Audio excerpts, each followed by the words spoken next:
ভারতীয় সঙ্গীত জগতে হারিয়ে গেল এক অবিস্মরণীয় কণ্ঠস্বর। সুরের জাদুতে প্রজন্মের পর প্রজন্মকে মোহিত করে রাখা আশা ভোসলে আর নেই। তার বিদায়ে থেমে গেল এক স্বর্ণালী অধ্যায়ের সুর, নেমে এলো শোকের ছায়া পুরো সঙ্গীত অঙ্গনে। দীর্ঘ 9 দশকের জীবন ও বর্ণাঢ্য ক্যারিয়ারে অসংখ্য কালজয়ী গান উপহার দেওয়া এই মহান শিল্পীর প্রস্থান যেন ভারতীয় সঙ্গীত ইতিহাসে এক অপূরণীয় শূন্যতা তৈরি করল।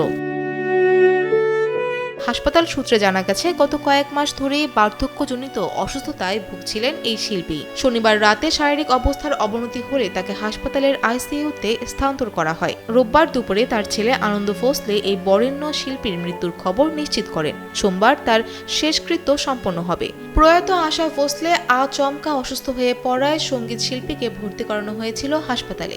মৃত্যুকালে বয়স হয়েছিল 92 বছর। এর আগে এক্স হ্যান্ডেলে তার নাতনি জনাই ভোসলে লিখেছিলেন, আমার ঠাকুরমা খুবই ক্লান্ত, ফুসফুসেও সংক্রমণ হয়েছে, তাই ভর্তি করানো হয়েছে হাসপাতালে।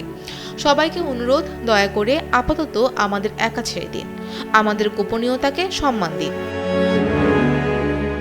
ভারতীয় চলচ্চিত্রের ইতিহাসে অন্যতম সফল ও জনপ্রিয় গায়িকা আশা ভোসলে 1933 সালে সঙ্গীত অনুরাগী মঙ্গেশকর পরিবারে জন্মগ্রহণ করেন। মাত্র 9 বছর বয়স থেকে পেশাদার গান গাওয়া শুরু করেন তিনি। 1943 সালে চলচ্চিত্রের প্রথম গান রেকর্ড করার পর 1950-এর দশকে বলিউডের নিজের শক্ত অবস্থান তৈরি করে নেন। বড় বোন লতা মঙ্গেশকরের ছায়ায় ঢাকা না পড়ে নিজস্ব গায়িকী ঢঙে তিনি কয়েক দশক ধরে শ্রোতাদের মাতিয়ে রেখেছিলেন। শুরুতে চটুল বা ক্যাবারে ধাঁচের গানের জন্য তাকে টাইপকাস্ট করা হলেও পরবর্তীতে ওমরাও জান এর গজল গেয়ে তিনি নিজের বহুমুখী প্রতিভার প্রমাণ দেন।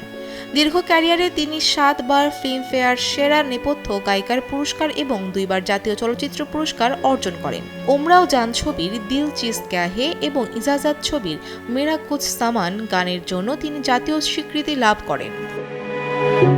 আধুনিক সঙ্গীত নিয়ে 2023 সালে এক সাক্ষাৎকারে তিনি বলেছিলেন, সত্যি বলতে আমি এখনকার গান শুনি না। শেখার ও অনুশীলনের জন্য আমি ধ্রুপদী সঙ্গীত বা ভীমসেন যোশীর গান শুনি, তবে মাঝে মধ্যে রাফাত ফাতে আলী খান এবং সুনিধি চৌহানের গান ভালো লাগে। আশা ভোসলের ব্যক্তিগত জীবন ছিল বেশ নাটকীয়। মাত্র 16 বছর বয়সে পরিবারের অমতে নিজের ব্যক্তিগত সচিব 31 বছর বয়সী গণপত রাও ভোসলেকে বিয়ে করেন তিনি। তবে শ্বশুরবাড়ির দুর্ব্যবহারের কারণে তিনি সন্তান সহ 1960 সালে সেই সম্পর্ক ত্যাগ করেন। পরবর্তীতে 1980 সালে বিখ্যাত সঙ্গীত পরিচালক রাহুল দেব বর্মনের সঙ্গে বিবাহ বন্ধনে আবদ্ধ হন তিনি। বর্মন পরিবারের প্রবল আপত্তি থাকলেও তাদের দীর্ঘদিনের প্রেম পরিণয়ে রূপ পায়। 1994 সালে আর.ডি. বর্মনের মৃত্যু পর্যন্ত তারা একসাথেই ছিলেন। জীবনের শেষ বছরগুলোতে তার নাতনি জেনাই ভোসলে ছিলেন এই সঙ্গীত সম্রাজ্ঞীর ছায়াসঙ্গী। তার প্রণয়ে ভারতীয় সঙ্গীতের একটি স্বর্ণযুগের অবসান ঘটল।